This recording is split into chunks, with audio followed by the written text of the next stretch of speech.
కడియం శ్రీహరి అనర్హత పిటిషన్పై విచారణ ముగిసింది. ఎమ్మెల్యే వివేకానంద వాదనలు స్పీకర్ నమోదు చేశారు. ఈ నెల 19న మరోసారి హాజరు కావాలని స్పీకర్ ఆదేశించారు.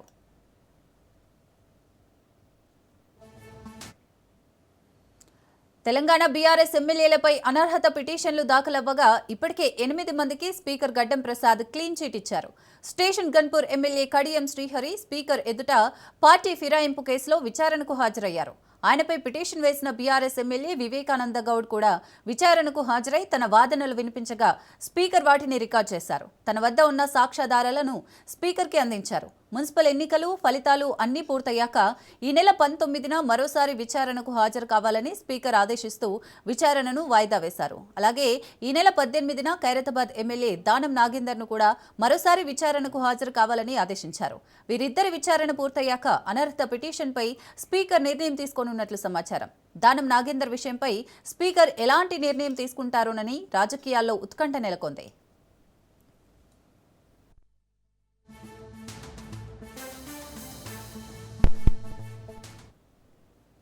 కాగా కడియం శ్రీహరి విచారణ నేపథ్యంలో ఎమ్మెల్యే వివేకానంద గౌడ్ కీలక వ్యాఖ్యలు చేశారు.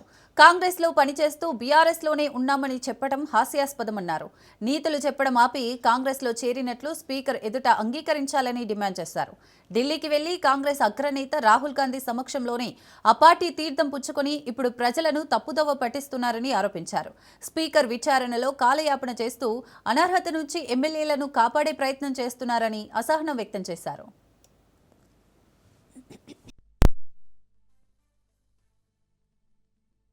న్యాయస్థానాలను కూడా మోసం చేసేటువంటి ఒక ప్రక్రియ ఈరోజు తెలంగాణ రాష్ట్రంలో ఈ రాష్ట్ర ప్రభుత్వం చేస్తున్నట్టు స్పష్టంగా అర్థమవుతా ఉన్నది. రేపు 6వ తారీఖున చివరి తేదీ మా బీఆర్ఎస్ పార్టీ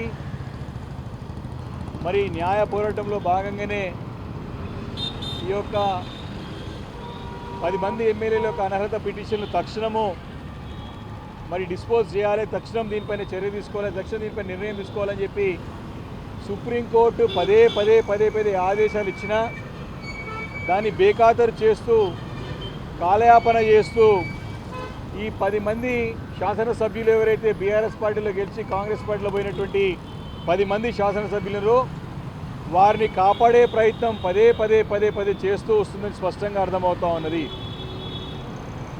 మరి ఈరోజు కడియం శ్రీహరి గారికి సంబంధించినటువంటి ఒక వాంగ్మూలానికి మరి నన్ను ఇక్కడ నోటీస్ ఇచ్చి పిలిపించినారు. ఈరోజు ఇచ్చిన తర్వాత ఇక్కడ వచ్చిన తర్వాత మరి కడియం శ్రీహరి గారి తరపున న్యాయవాది ఈరోజే అపాయింట్ చేసుకున్నానంటే ఆయన 45 రోజుల నుంచి అంటే మీరు దాదాపు 45 రోజులు ఇచ్చి మేము రిప్లై ఇచ్చి ఈరోజు వచ్చి మాకు నోటీసులు అందలేదు, మీ రిప్లై అందలేదని చెప్పి సమయం కావాలని చెప్పేసి స్పీకర్ గారి దగ్గర మొరబెట్టుకోవడం మరి ఏ రకంగా ఈ యొక్క కాంగ్రెస్ ప్రభుత్వం నాటకాలు ఆడుతున్నదో దోబుసులు ఆడుతూ ఉన్నదో స్పష్టంగా తెలుస్తూ ఉన్నది.